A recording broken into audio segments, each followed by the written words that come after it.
Hello and welcome back around the Bonfire. It's the show reminding you the Chicago Fire can still win last night's game if Mike Pence only has the courage to act.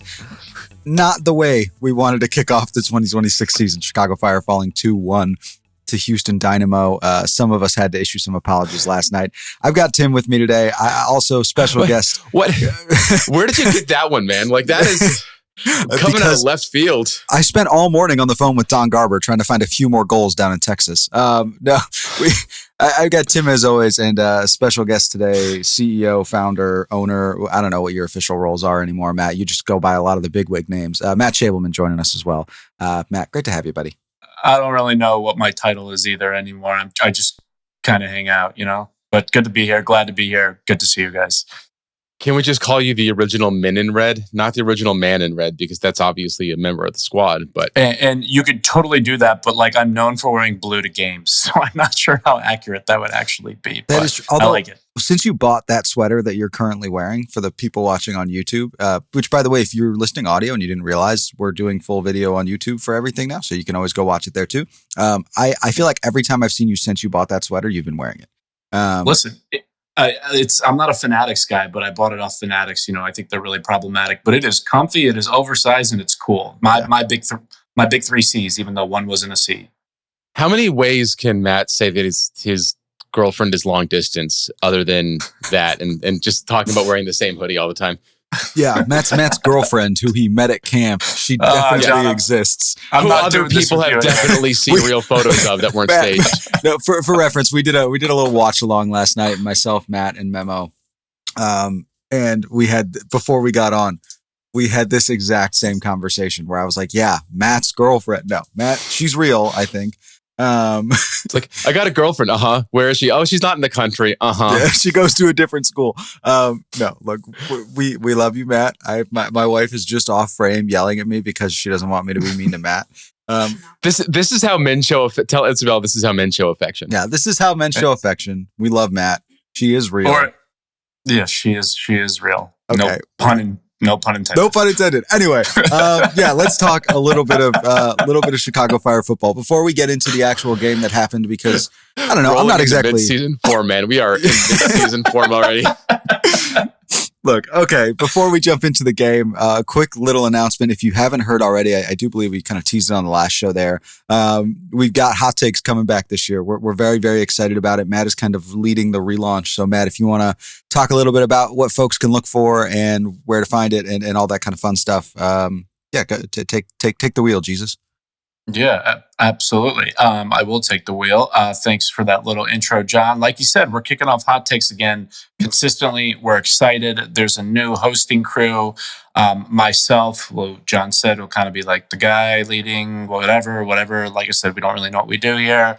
And then we're going to be joined by Alan, who I'm sure most of you who are listening, unless you're very, very, very, very new to the pod, are familiar with, along with Daniel, aka Trumpet Poppy, who is one of, if not the most prominent members in our supporters community, really well known in many different circles throughout the city of Chicago. He does some amazing stuff. He's got some amazing takes, and he's a really good guy. So we're excited to kick it off this Thursday, 7:30 p.m. over on the YouTube channel. Just go to our channel. You'll see it. There's a link out there in our social media. Maybe we could put it in the description of this pod to submit your takes, and we'll talk about them live on the show. And it'll be super fun, and it'll be on YouTube and the Spotify's and all that stuff if you can't join live too. So you'll have the opportunity to hear all that jazz. So come check it out. And so just to be clear, if somebody wants their hot take to maybe make it on air, they should submit beforehand, because those we're taking questions before, and then it's going to be live, right? Correct. Yes. Submit your take. It's not a guarantee that we'll go through it. It depends on quantity and, of course, quality. Sometimes people have really... What Matt means is how off the rails things get early, and they're like, oh, crap, we only did 2 questions and it's been 2 hours. Exactly. Hopefully we'll have a better pace than that. But, sometimes there's things you can't say on air. Fun fact. But yeah, submit your take. If it's a juicy one, we'll try to get through as many as possible. And eventually, maybe this pod, we're not 100% sure yet, we'll have some live call-ins as well, so you could get on with the hosts and talk about your takes face-to-face, which is super fun. So really excited for it. It's going to be a blast. Absolutely. Well said. We're looking forward to a fun new season of Hot Takes. Excited to see what Matt and Danny and Alan get up to. I'm very excited about it, actually. As an OG Hot Takes cast member, like, it was like one of my favorite things to do, and I'm really excited for what you guys are going to do as we kind of get into a new era of it.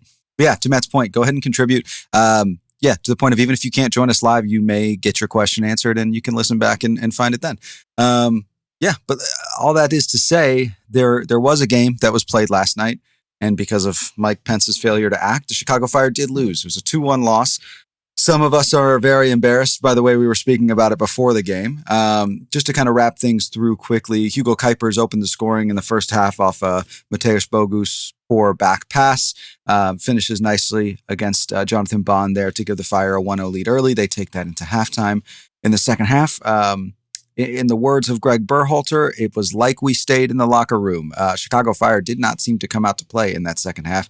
Guilherme opens the scoring for Houston off a nice pass from Jack McGlynn, but really poor defensive positioning and recovery from Sam Rogers. He beats Brady on a 1v1.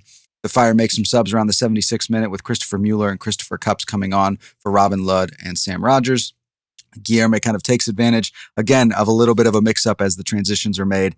Scores in the 78th minute off a rebound. It was a great save from Chris Brady, to give credit where it's due, and just a wonderful finish from Guilherme on the rebound. We did see debuts from a few different guys last night. Mbazeli and Boazi making his MLS debut, Anton Saletros. Puso Ditajan did come on late in the game in the 88th minute with Sergio Orahel as the Fire looked to chase that draw in the 88th minute for some reason. So disappointing overall. Guys, we'll talk, more in depth, obviously. I kind of want to get, Matt, I was with you last night, so you can go second. But Tim, you were in Houston, you were with the team. What was the general vibe like kind of right after the game's finish? I mean, people weren't happy, right? Like nobody was happy, I think, with the result from the Fire side. They had throttled Houston in the first half. Like, Houston had nothing going forward. And the second half, they made some slight adjustments that we'll talk about, and the Fire couldn't seem to find an answer. The one caveat to all that, of course, is just the number of starters the Fire were missing. MLS rosters are not deep. That is a product of having a fixed number of spots and a salary cap that means you've got to concentrate most of your spend in just a few players. Fire were without 3 starters, 4 if you include Andre Franco, who is on the roster taking up salary cap space and out with a long-term but not season-ending injury. And frankly, on top of that, 5 in Jonathan Dean, who probably would have started this game and started, I think, 20 games last year.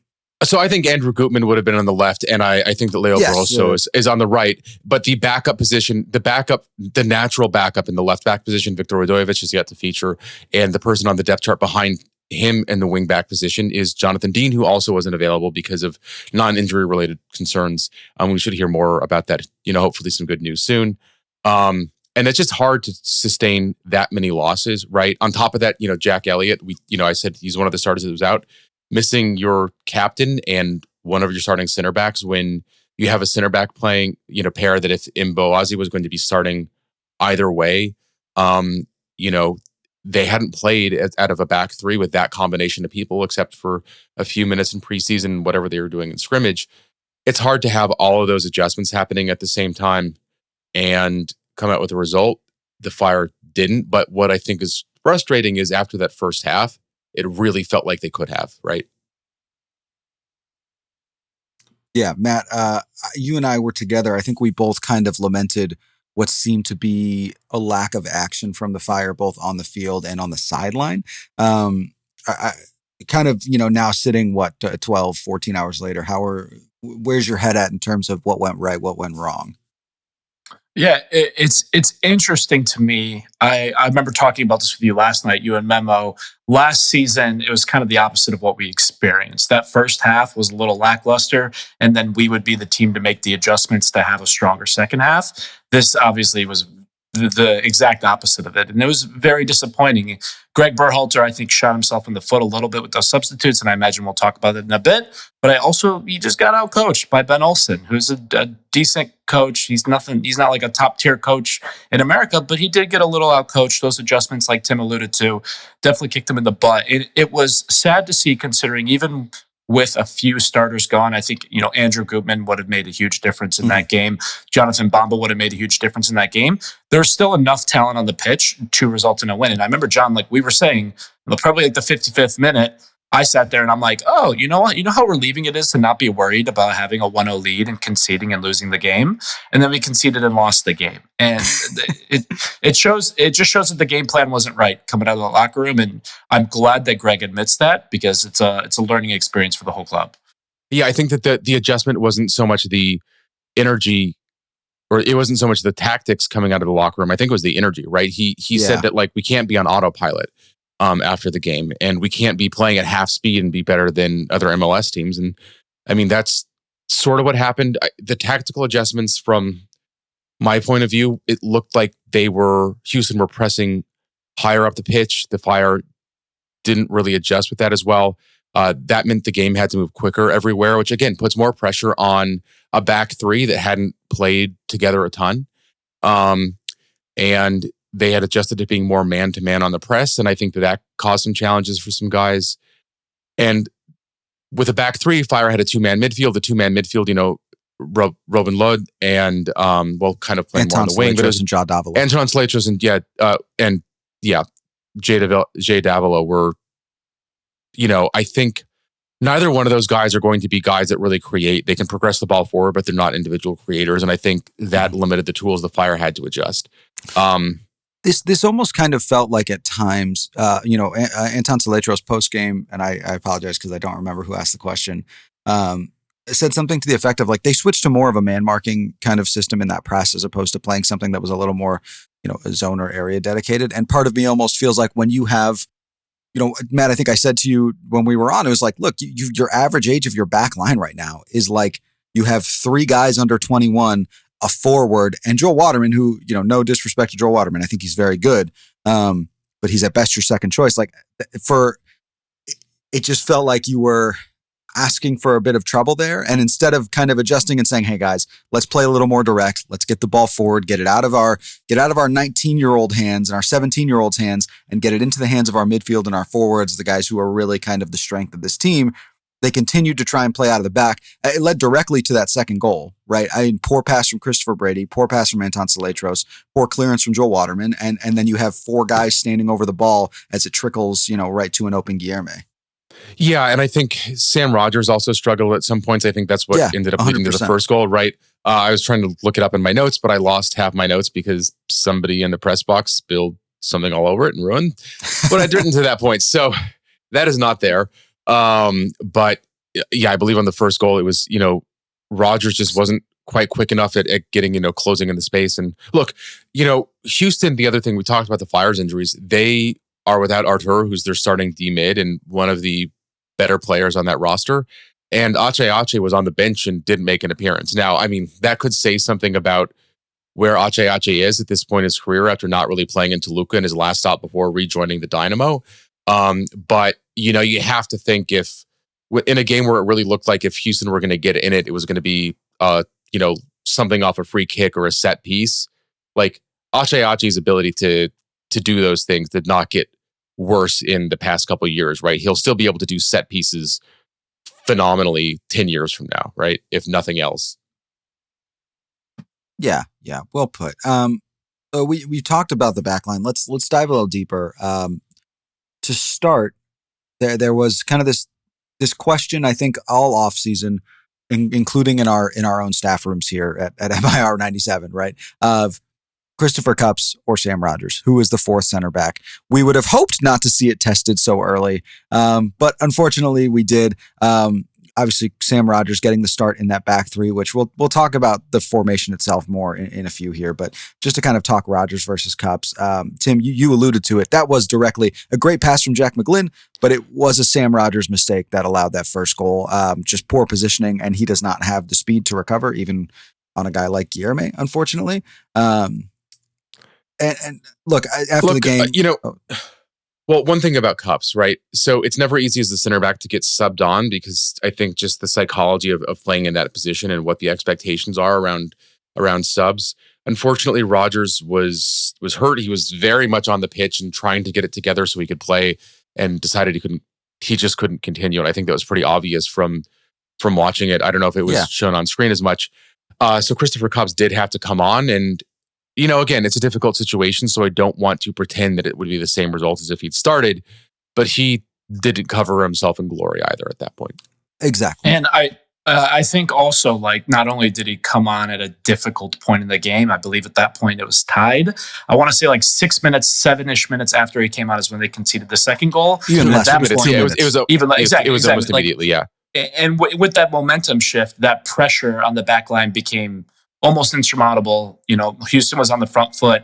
Very difficult position for a 17-year-old center back coming on who, we all anticipated wasn't going to get a lot of game time early on in this season for a multitude of reasons, although he's a very raw talent.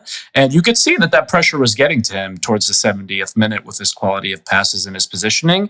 And I'm a little surprised almost that Houston didn't get a third goal as a result of that. But of course, I'm happy they didn't. He was one of two subs at that moment. I think maybe talking about some of the other, players that were making MLS debuts, is worthwhile. But the other sub at that moment was Chris Mueller, who was back in action for the first time since the end of the 2024 season. So I sat down and spoke with Chris after the game. We'll have content on that probably out by the time that you're getting this. It didn't ultimately change the result. I did feel like he raised the energy level from the Fire, and that started to be when maybe you thought that another goal for the Fire could come, which it didn't feel like at any point in that half, whether the Fire were leading, tied or trailing, just 2 minutes after he came on. And look, I think a lot of us were wondering if we had seen Mueller for the last time on the pitch at the end of the 2024 season without realizing it. And I think it says a lot about the mentality and the workmanship, and also the squad and, the team for giving him a chance to get back on the roster after his deal expired. So that is I think a feel-good story, even if, the result and the situation isn't perfect. Now, there were certainly positives, and I do want to get to them. I kind of want to wrap the conversation of this back line a little bit so we can move on. The question I did want to ask you guys is kind of just thoughts on the decision to play in a back three when you're down three of arguably your defensive players, right? Like, you're missing Jack Elliott, you're missing Andrew Gutman, and again, Jonathan Dean, not a starter we expect this year, but the guy who you would seemingly be sliding in for Andrew Gutman, given Victor Radojevic hasn't played ever. I mean, I think when you look at what the options were for Berhalter, I think that the back three is more or less necessary just with the number of absences the team had. Like, there was that whole logjam not logjam. There was everyone on the depth chart at the left wing back position was unavailable. So Martin Haile Selassie had to come in, which means you couldn't play him on the wing, which is where you would think he would have started if Bamba had been there. And you just start going down the depth chart, and it's like, all right, you need some more support in the back. So you put on a third center back, which obviously not ideal when you're already down a center back in Elliott. And that means a 2-man midfield. And it just sort of all hangs together. I mean, look, the sub options that Berhalter had at the point the Fire equalized, or that the equalizer happened, were the two that we talked about that went on, as well as Sergio Orahel and Tusa Tijani, who went in on dying minutes of the match. Josh Cohen, a goalkeeper, David Pareba, Mauricio Pineda, and Jason Chukwuluk. It doesn't really feel like you've got the pieces there to have been doing that many more attack-minded subs, other than maybe we could have seen Pareba or Chukwuluk instead of Dijon, which I don't could that have made a difference? I don't know. Matt, I'll let you go in a sec. I just want to push back a little bit because I don't know that you needed to make an attack-minded sub to improve the standing of that game, right? Because an attack-minded sub in that situation is putting on Mauricio Pineda for Sam Rogers after he gets hurt, and then you move Mauricio into the midfield and you play in more a 4-3-3 that we had seen traditionally from Greg last year, right? I don't know that you need to say hey, we need to bring on an attacker here for the attack to improve. I think I'm thinking more in the grand scheme of starting, are you outthinking yourself a little bit by trying to say, all right, well, obviously it's a terrible situation to be in, not one you expect to be in for the majority of the season, of course. But it is okay, we're down our best defenders. The answer is to make sure that we're in a position where our fourth and fifth center backs play real minutes in this game. As opposed to saying Waterman and Boazi, who wouldn't slot at their natural positions, playing Marin out of position, but a position he can play in a pinch, and kind of just saying, we're just going to absorb. Jay's going to play farther back. Anton's going to play farther back and just be a little more defensive in that shape, in a shape maybe we're more comfortable in. So it did look like Tizijane was getting ready to come on earlier before the injury to Rodgers happened. And I suspect that may have been the switch to a back four that had been planned. And then I think that with Rodgers getting injured, it just forced Greg's hand in to sort of make a different substitution than he was planning on in that exact moment. We did see it at the very end of the game, right? Like we saw Tizijane come on right when Mboaze went off. And Sergio Orahel, who is one of those ball progressing midfielders that, gave the Fire, I think, a little bit more going forward than they would have had with Jay Davila in that exact moment. I mean, you could say that's too late. Again, I think late subs has been an issue we've talked about in the pod. I think it's been an issue that a lot of people have talked about Greg Berhalter over the years. I think that's fair. Looking at the bench, I'm just not sure it ultimately would have made a difference in this one. Yeah, I tend to, backing up slightly back to that back line piece we were not back line, just like tactical 3-man, 5-man, 4-man setup in the back. I tend to be like a strong believer in Greg's tactical setup. And in my head, at least, having Christopher Cuypers on your bench as like the sole center back, and when you have 3 center backs on the pitch, shows me that clearly Greg saw something in the Houston game plan that warranted having 3 center or 5 back, however you want to frame the back line as positioned. I think, like John's been saying, the problem came with those substitutions around the 70th minute. I like the fact that we eventually got to that point, but I think it almost, to me, felt like that when he put Christopher Cuypers on for an injured Sam Rodgers, we were almost settling for a point. And maybe that's because at that point, like he alluded to, like the energy was low, which, you could blame a whole host of people on that, but it just felt wrong. And if you want to get that energy higher, you have to put the attacking pieces on that are going to bring that energy. Now, he did that with Mueller, but Puso, who came on, like you said, in the dying minutes, looked pretty hot, like good. We'll talk about that later, I know, too. And, what happens when you put him on in the 70th minute? Does that spark happen? And you go out and you maybe win the game instead of concede the second goal 2 minutes later? Yeah, just I think the timing of the subs, at the very least, something clearly needed to shift before Houston found the equalizer in the 67th minute, right? It did not feel like the Fire were going to maintain a 1-0 scoreline throughout the rest of the game at that point, and something needed to change. Now, that doesn't have to be a sub, but it's not like you get a timeout in this sport, right? So you had to do something, and it seems like a sub is really the tool you've got in the bag, and for it to wait until after the first goal had happened and then conceding right after is just like not what you want. And you kind of wonder if there had been a 60th minute sub or something like that, if maybe the situation could have ended differently for the Fire. I mean, the one thing I'll say before we move on here is look, you made the comment of it looked like Puso was going to come on earlier, and then the Rodgers injury happened, and maybe that changed things. That to me is like, hey, if you're planning on bringing in a forward, okay, my center back just got hurt. Perfect time to bring in a forward. Perfect time to switch the formation.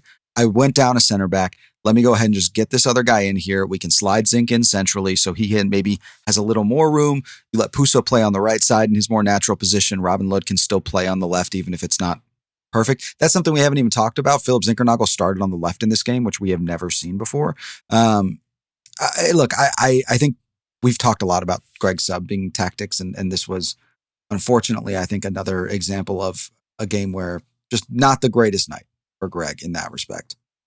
Yeah, I mean, I think all that's fair. We can go back and forth on this all day. I do want to give I think the number of options that Greg didn't have here, it did sort of force his hand, and he was, kind of left without a lot of better choices, or at least that's probably how it felt to him. Okay, and then we will actually move on. But I knew you were going to say that, and it's a valid point, right? Because, you're down 4 guys. That's a brutal place to be. You're down 4. Well, four guys that you think are starters, right? 4 guys who started playoff game last year, right? And it's a first game for 4 different players, 3 different starters. Most of these guys have never even played together before. You don't get as much of that excuse in year 2 when you're also the guy in charge of the roster. If you want another high-level player on the bench, maybe you don't go with 4 U22s. And I like the decision to go to 4 U22s. I'm not complaining about that. But you don't get to shop for the ingredients and then also be like, oh man, my ingredients are terrible. You had 2 open supplemental slots, and I know you're not getting a world changer there, but would Omari Glasgow have started over Marin Haile Selassie at left back? I think he might have. And then you have Marin coming off the bench as opposed to Omari coming off the bench. As opposed to Marin, not available off the bench. I don't want to get into this too much, but with that, like, I'll just say that some of the changes were forced on the Fire by things that are bigger than the sport happening and the speed at which green cards and stuff like that have come through. Yeah. And like the other thing, it's never been the team's intention, I think, to stay in a 2DP 4U22. Like some teams are doing that and they're doing it just to cash the money or be cheap or to like basically, get the 2 million in game. Like I could work through all that. But I think the people that care kind of already know it. The plan is to get a third DP, but the plan is the third DP to be a real world changer. And those are not easy to get in the winter window. And so I think that the plan has always been you bring in a big name where you can get a big name in the summer. And that's where we are, right? And so I think that to extend the metaphor a little bit, you can be the cook in the kitchen, but you are not cooking one dinner for one night. Like you are planning out the meals that a restaurant's going to provide for an entire week, month, like forever. And you can't do everything at the same time. I mean, and I'm not trying to defend some. I think that the choices, it's fair to question the choices that were being made here, but I just think that overall, I think the plan is probably the right plan. It's just sometimes this is going to happen. And it happens to every team, right? Like the LA Galaxy did not win a game until the summer last year because they had to dismantle their squad because of cap issues after winning the cup and because they had one guy that is a real game changer injured. I don't disagree that I think it's the right plan. Again, I've been pretty outspokenly pro 2-4-2 as opposed to the 3-3. But I do look at you're getting $1 million in GAM this first half of the season that expires this year.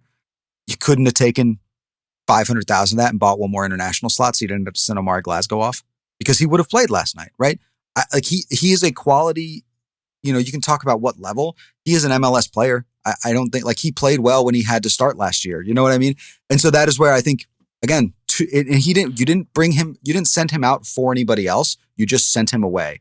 That's where, and I know, look, it's very micro right now. The season will go on and that'll change, of course, as guys come back. And hopefully this is the only time I have to say that.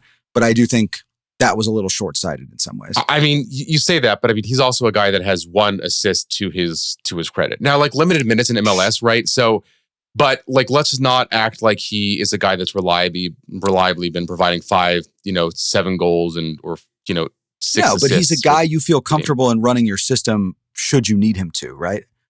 I mean, look, I think that it's fair to say that Omari Glasgow would have been a phenomenal option to have in one of the wingback roles, especially, when the Fire weren't chasing the game because of his ability to do things going forward. And that would have enabled Marin Haile Selassie, who I think is, I mean, we heard Joe Lowry just say this, right? Like probably the best backup winger in the league.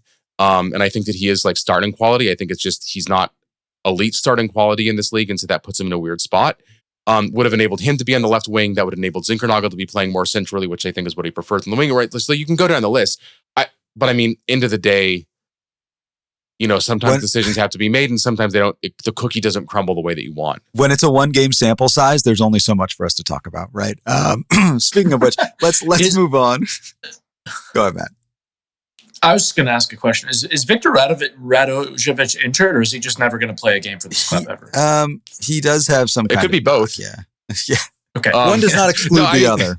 We were told there was an injury to him last year. We were told that he was getting ready to be able to play, and then there was a setback with his recovery. We don't have any real details about the nature of the injury, how bad it is, or what the timeline is for a return, which is one of the frustrating things covering this league, right? Like injury reports didn't used to officially exist. Now they do, and they are horribly inaccurate, and no one holds teams to being accurate about them. There is no, this guy's on the reserve for this many days or this many whatever, right? Like it's just kind of whatever teams want to tell you. And so you get a guy's got a lower body injury, which is highly specific and gives us a great amount of information about the recovery timeline, right? Yeah. It's SEI or I don't know, he could play next week. Tough to say. Right. Let's talk a little bit. And there's questionable guys that it turns out don't even make the bench. And then it's how questionable some that don't necessarily travel with the team all the time in this league. There's guys that are not on the report whatsoever that just don't show up on the game sheet the next day. And it's oh yeah, he's hurt. did that happen sometime between Friday night and Saturday morning? Like what was going on at team breakfast, guys? Who's to say? Who's to say when it happened? Let's talk some debuts. Let's talk, I think the big one everybody probably wants to hear about, Bezelu Mboaze starting at that left center back position last night alongside Joel Waterman and Sam Rogers. Fellas, I feel like maybe a little bit of a mixed bag. He had those two pretty fantastic goal line stops. If you were kind of given a letter grade to Mboaze's debut, where would you put him? Look, if we're giving him a grade for like the 101 course, right, because it's his first game, I think you have to give him a very generous grade, right? I think it's there were imperfections with the performance. I think it was very good. It was not perfect. So like, I think giving him less than a B+ for that's unfair. If you're grading, how did he do for a starting quality center back on a team that really needs two good to elite center backs to be able to do all the things they want to do? I think maybe it's fair to like move that a little bit lower. But again, like chances are this is as bad as Mboaze is going to be, right? And it's going to be up from here. I mean, you saw the talent, right? Like you saw the ability level, you saw the physicality that he has, the way that he is just so strong with the way that he defends. And look, he made a mistake by heading a ball out that he really should have cleared differently and been a little bit more careful with. And that, would have led to a chance. And then he cleaned up his own mistake a second later, right? And so I think that says something. Like he has the physical ability to like clean up after himself in the box, which is not something that everyone can necessarily do. And he has, he's processing the game at a high speed. And I think that's always the biggest challenge with somebody coming in to MLS is it's either the physicality for some guys that are surprised by that coming from some places in Europe, or it's the speed of the game. And very few players are able to get adjusted to both at the same time. And I think Mboaze did a better than average job, including for guys that have been playing the game in leagues around the world for 5, 6, 7, 8 years as a professional. I was going to fully agree with Tim in terms of my grade, but my rationale was a little different, which is always fun. I was going to go B+. It was a good, I would argue actually a great performance, not an excellent performance or a perfect performance by Mboaze. I mean, at the end of the day, his back line, they're all responsible for the goals that go, and that's my philosophy at least, immediately knocks you down from an A. But I think on an individual level, he showed why people are so high on him and why there's an entire country flooding our club social media, calling him the next, I don't even know what they call it, but the Messi of center backs, I guess, is the first. The next Van Dijk is what was said in the chat last night. But, of course, people are going to glaze his double goal line clearance, which didn't matter because it was offsides anyways, and it was very, very nice. But I think the thing that I was most impressed with him and this goes all the way to preseason, is his calmness. When I watch Jack Elliott play, there's a little bit of a rush to him that makes me anxious, although I think he's a very good center back. When I watch Mboaze play on the ball and when there's pressure on his back, he's so chill about it. He gets the ball off his feet. He's a good distributor. Not great. He had some really bad passes, actually. You could see the power. I remember he took one of those long shots where I'm like, oh, God, this guy's juice. It reminded me of Miggy Navarro, which gave me a little bit of PTSD. But he's got a lot of juice, which is good because we all know he's a little bit undersized, 5'10", average. That's me. But to have that physicality and to have that level of calmness and to see the game really well is impressive. A couple things you need to shore up, but he's going to do it. I think everyone's confident he's going to do it, and that's going to be really good for this club. Yeah, I mean, I think that's the takeaway, right? Like, if what you saw last night does not convince you that he has what it takes to be a very good starting center back in this league, then you just are not seeing, like, you're not able to imagine anything, right? Like, all the stuff was there. And I don't think anyone can say that he shouldn't be a high-level starter in MLS and possibly beyond based on that performance. Yeah. Look, it was very similar, I think, in some ways to what we saw from Leo last year early, of some mistakes. He can clean his own mistakes up, though. And to your point, Sam, I don't think the mistakes are coming from an inability to see the game as it happens, right? Great processing. I saw some complaints he was maybe just hoofing the ball out a little too much. And I think looking back on it, it's kind of like that is what the game required at a certain level. Like the back line was under so much pressure and they were making mistakes with the ball. Houston probably could have scored 3 or 4. So could the Fire, I guess, in some ways. At times, you do just need to send the ball deep, hope for the best, and if nothing else, allow your defense to restructure. Right. Like, I mean, your options are, playing out of the back, and Fire fans, and I mean, fans of the game, anytime that a team is doing this, that if a team gets caught playing out of the back, like that's the line. And so it's that, or you just hoof it out. And it's sometimes both are right. But you just never really know which is going to be which. By the way, you mentioned Leo Barroso. I thought he had a very strong performance. I mean, I agree. I think he was probably the Fire's best player on the night. I think I would still give that to Hugo. I thought he played well. Yeah, no, Hugo. Okay, that's fair. Leo, Hugo did a lot. Yeah, Hugo did an absolute ton too. But I think Barroso, you saw him doing things going forward. I mean, also just times that his 1v1 defending. Yeah. And how elite he is at that. And like, my God, like the size of the legs on the back line that night between Mboaze and Barroso, like it is like somebody was planting giant redwoods back there, man. Like those are guys that have strength like on and off the ball. And like Leo looks like he really he wasn't skipping leg day in the offseason, let me put it that way. He is built like Shaqiri, but muscle instead of whatever Shaqiri had going. You know what I mean? Like top to bottom, he is a square. They posted a picture of him pregame, and I told Matt about this. Yeah, sorry. My internet's being a little wacky, so I apologize if I'm in and out. But I think we're talking about Leo Barroso here. And I remember, John, we were talking about this yesterday after he had that one-on-one stop right at the edge of the 18, which I think we just referenced a few minutes ago. If he can develop that skill consistently, like he has the potential to be a top 5 right back in MLS. We all applaud Gutman and Barroso, not for their one-on-one defending, but for their ability to get forward. And I think it's a very pleasant thing to see that first game. He's still very raw, as we talked about yesterday, and a lot to move. But that was a very pleasant thing, and I was very happy to see that. So that was a positive from the game for sure. Look, I know this is going to sound odd. There is a picture of Leo Barroso pregame. The caption is "Howdy, y'all." Everybody listening to this audio-wise, go look at it. Dude is like a barrel. It's insane. He's huge. Yeah, it's a body. It's not a profile. Let's put it this way: he doesn't have the same like physical stature that Andrew Gutman has. They have very different body types. Right? He's built like Maurice Jones-Drew for the American football fans out there. Yeah, man. So look, and Greg told us how good of a 1v1 defender he was when he came in, and that's part of what led to the signing. I don't think we saw a ton of that on a consistent basis last year, but it was a difficult year with him adjusting to life here as well as battling with injuries. But if we're seeing more performances like that on the right from him, and if Gutman's able to get back and give us anything close to the level that we saw last year, like it is like this squad is going to look a lot more dangerous from the wingback position on both ends of the ball. Yeah. Let's talk a little bit of not a debut. Let's talk a little bit of a guy who we talked about a lot this offseason because he was one of the best players in MLS last year, Philip Zinkernagel. Tim, you spoke a lot this offseason about expect some regression numbers-wise. I think we all kind of agreed, like, look, quality of player, we think he'll still play at a high level. He just probably won't have the counting numbers to back it up. I don't think I'm overreacting to say certainly that second half was maybe the worst performance I've seen from Philip Zinkernagel since he got here.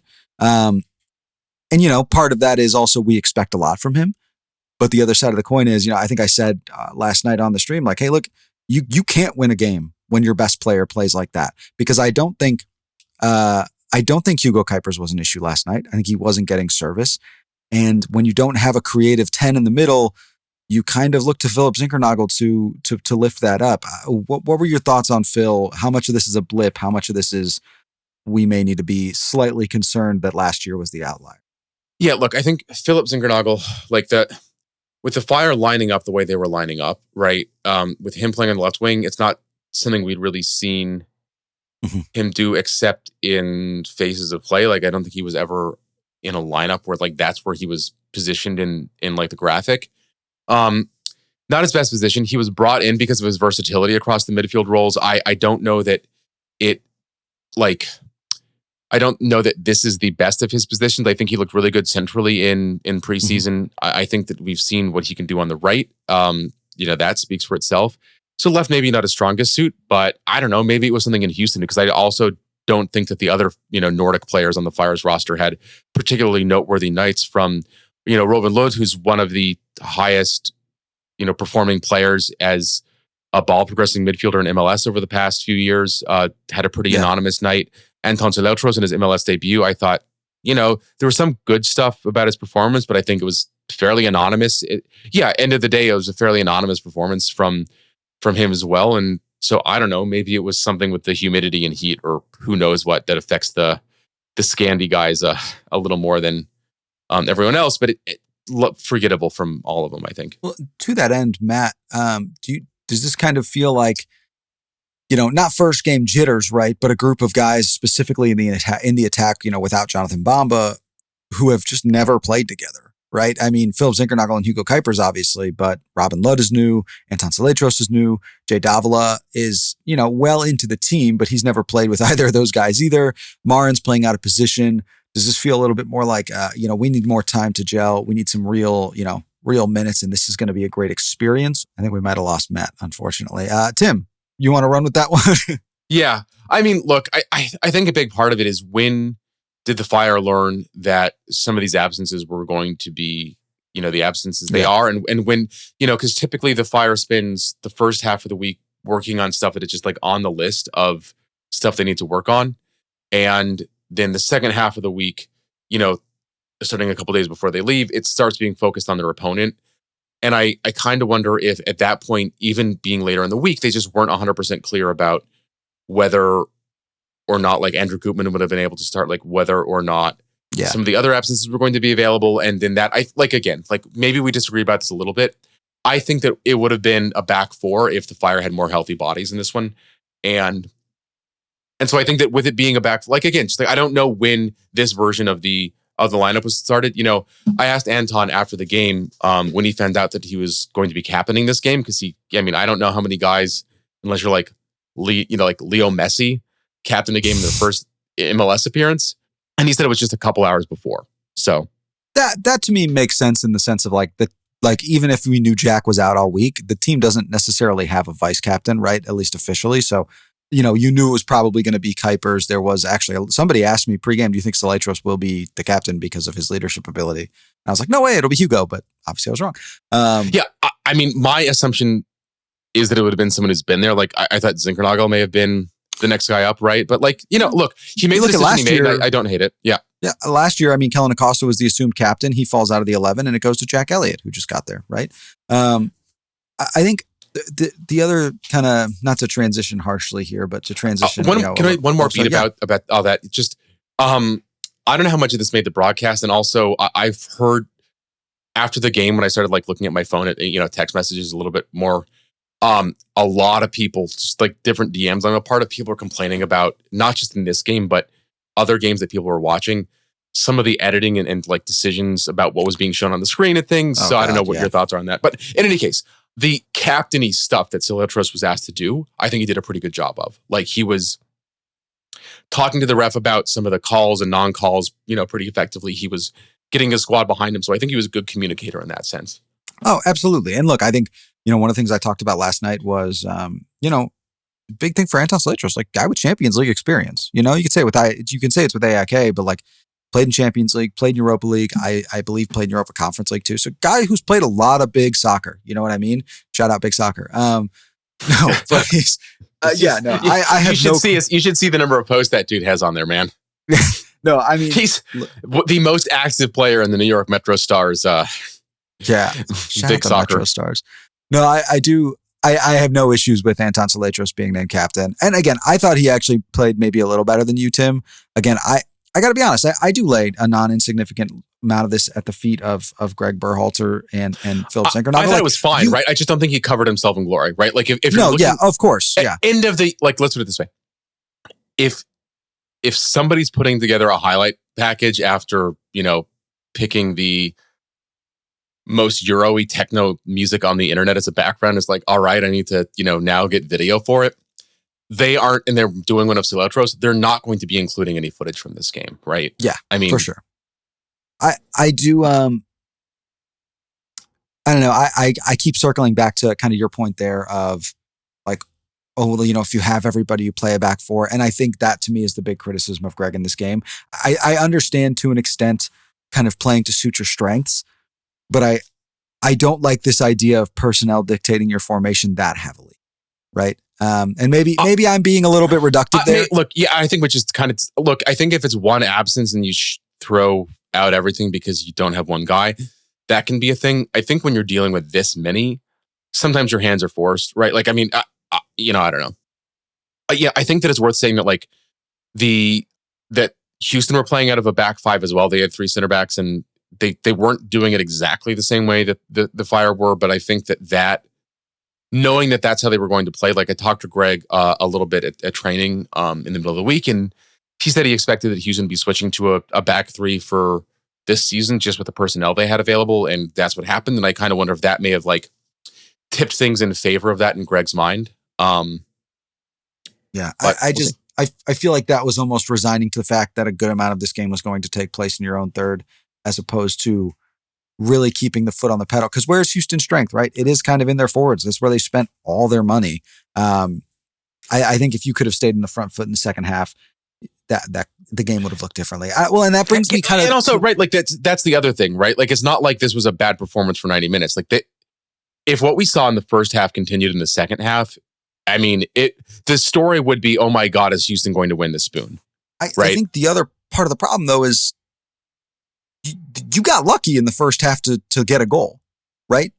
Mateusz Bogusz just sends the ball a perfect through ball to Hugo Cuypers. He looked like he was playing for the Fire.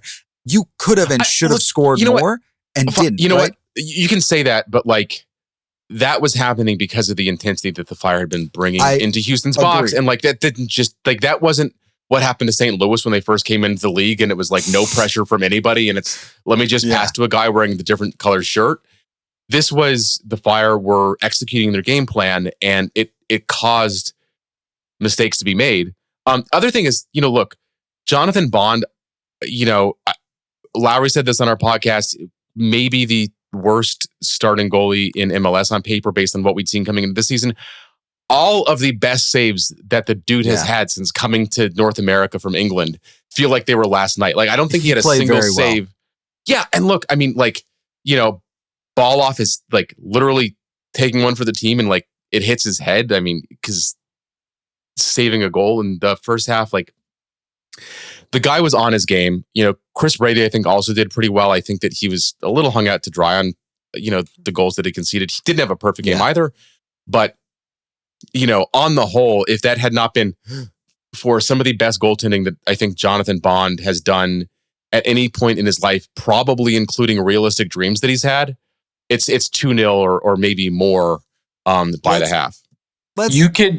All I'm saying is you could firmly place the blame for Bond having a career game on John, who had some very choice words for him at the beginning of last night's watch along. So that one's I had on Jonathan John. Bond hate tweets ready to go in the drafts, man.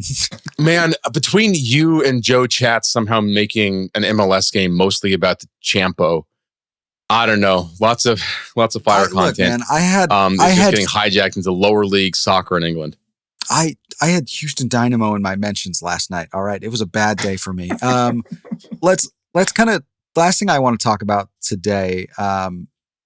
Look, I think the most frustrating part of this game is we have now seen the amount of times I've heard Greg Berhalter say, we came out with no energy. We didn't look ready to play, is too high. And we were all hoping it was a trend we would leave in last year. And then the second half started, and oh my gosh, do these guys even want to be playing soccer? Lack of focus, simple defensive mistakes on that Sam Rogers goal. And I think even on the second goal, right? You can make a very easy case that you just clear the ball out there, you made walk away with a point. Matt, I'll kind of toss to you here. I would kind of love your thoughts on does this, are we writing this off as first game? Got to lock in, missing a lot of guys. You maybe took your opponent for granted, or are we concerned this is maybe a larger trend in terms of Greg's preparing this team? Well, I'll say the optimist in me, which I am naturally, wants to say that it's a one-game trend. I imagine that some members of our community who are pessimists will say that lack of intensity has been the central theme for the Chicago Fire for the last 15 years, which is true, but I don't think that's really applicable in this case. I think, like we've talked about, there were several debuts. And although, yes, they made their debuts in preseason, at the end of the day, it's a different intensity. And when those adjustments are made, They didn't adjust with it. I'd like to write it off as first game jitters. I'm not saying the game against Montreal on Saturday and games going further down the line are not going to have those lack of intensity moments. Unfortunately, naturally, it's part of the game. It naturally feels like it's kind of part of our identity as a Chicago Fire football club. But there's definitely some excuses for the lack of energy now. Now, ask me again midseason, that mindset's going to change. And look, it is a sample size of one. I think it's disappointing what the result was because it did feel like it's a game the Fire could have won, right? Which is maybe saying something about the difference in expectations this year versus previous versions of the Fire, where there was a certain point, where a few weeks in a number of those seasons, it was like, can the Fire beat anybody other than themselves? Because they would be doing that a lot too. Look, I think next week is going to be crucial, right? Because we like last year, what happened in game 2, which was the Fire's home opener, just like it is this year. They had a game against DC United. It looked like they're going to be walking away with a win in their home opener, which is something that hasn't happened for the Fire in a while, and conceded at the last minute. I mean, part of that was luck, maybe with a bicycle kick goal that is just never going to happen from that guy again.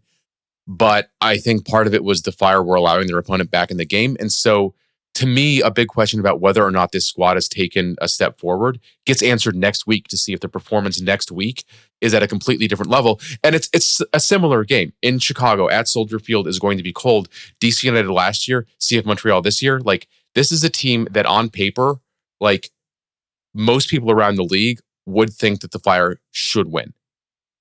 Yeah, that's well put. And yeah, just in the note of next week, right? We'll have our CF Montreal preview out midweek coming up here. So keep an eye out for that as the week moves on. Yeah, to your point, Tim, they just got curb stomped by San Diego. So even if you're not San Diego, you should win this game, especially at home. Brutal start for Montreal last night. Yeah, I think that is as good a place as any to wrap it. Well, like I said, we'll be back midweek to talk CF Montreal and any other news that may be kind of breaking and coming out in the next few days, though I don't know that we'll have many, if any, to report. Look, an unfortunate start to the season, but I will say, fellas, it's nice to be talking about an actual game that happened as opposed to, I don't know, should Jonathan Bamba be the starter for the 18th straight week, or what's Robert Lewandowski doing right now? Right. It's nice to be talking about a real game. One thing that I think maybe we'd be remiss for not mentioning, we didn't mention the Fire's jersey exchange sort of promotion idea, which from what I could tell on social media did not go well. I was not, just with everything that was going on yesterday and doing preparations for the game and stuff like that from Houston, I was not able to talk to people at the team about what went on, what the plans were and stuff like that. And I feel like getting that side out is something just for fairness. But yeah, John, go ahead with what you know. Just to add a little. So for those who aren't aware, Chicago Fire Kid Cab, I think it was intended to be one thing and turned into a very different thing. Dan Moriarty, the CMO of the Fire, actually went on Reddit and kind of posted an explanation for what happened. They were originally going to go to 3 sites, give away some jerseys. You could, swap any non-Fire jersey for the new Return to Red kit, or the Forever Red kit, excuse me. Dan kind of explained they intended this to be more like an Easter egg, where they say, "Oh my gosh, here we are for the next 30 minutes. Come find us, and you'll get one." And it turned into, because they kind of posted the areas they would be in, people were camping out for this. And so they only had, I don't remember the exact numbers, like around 100 jerseys to give away. And so instead of, initially it was like, hey, we're only going to give away 30 at the first place. They get there, there's 200 people there. And it sounds like they just kind of gave away everything at the first stop. So like, I completely understand why people are frustrated, and they have the right to be frustrated, especially if you're somebody who waited an hour, 2 hours to get a jersey and you maybe didn't even get one. It does seem like it was well-intentioned, but yeah, just horrible execution. Yeah, and I hadn't seen that Moriarty had said that. Sorry, guys. I'm running a little bit behind just with everything being focused on the game and being, he only put it on Reddit for some reason. I don't know what the deal was. Look, if that's what the fan, that's like that. I think that's one of the places that fans, gather and talk about the Fire most actively, right? So whether not getting into the forum, all that, again, like, I don't think that there was ill intention there. I think that, it's maybe some of the phrasing around the promotion could have been a little bit better about like a chance to do this or something like that, rather than making it sound like it was something that you could just do. Maybe would have saved the day for the Fire a little bit. I think that the frustration is 100% fair. So maybe we've talked about this enough. No, I just real quick. I was in Bucktown actually. You could sign up for these text messages that said like find out where the cab's going.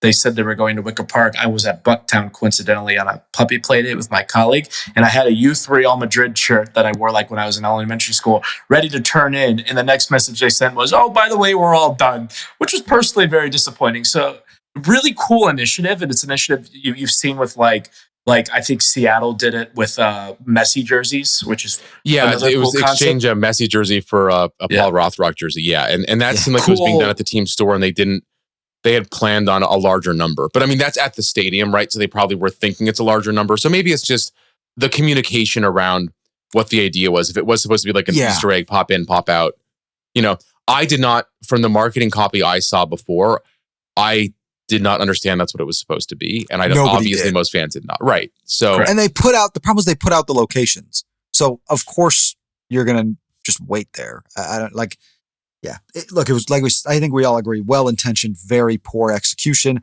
for what it's worth. They did end up, if you were on the Fire text chain, I think you got 2 free tickets to the home opener. So correct. I know it's not good, but it's not nothing. And hopefully there will be something later in the year to remedy this a little bit as well. Kind of is what it is, unfortunately. It stinks, but the nice thing about this is the Fire have another opportunity to do some fun promotional stuff with a kit launch later this year. So probably around the time of the World Cup. So they get another swing at this. How cool is it that you have that many people showing up too? Right, like kind of nice in some ways. The interest is there for sure. Yeah, which it sucks that you couldn't meet the interest, but hey, you know what? We'll take our positives where we can. I think, fellas, that's a good time as any to wrap us up here. As we mentioned before, Matt will be kind of reintroducing and relaunching Hot Takes later this week, Thursday. What is that? The 27th?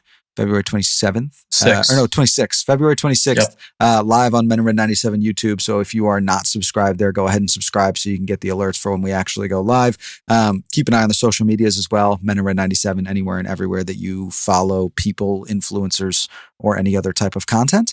And as always, stay tuned to the website, meninred97.com. Yeah.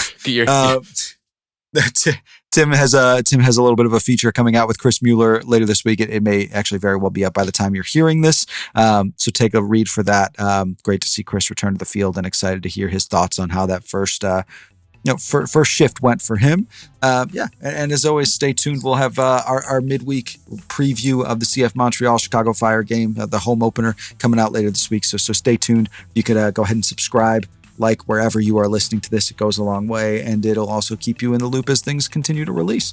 That is a lot of words from me in a short amount of time. Matt, thanks for joining us today, buddy. Great to have you, as always, our fearless leader joining us in the fray. It's not often you get the general in a foxhole, so that's kind of nice.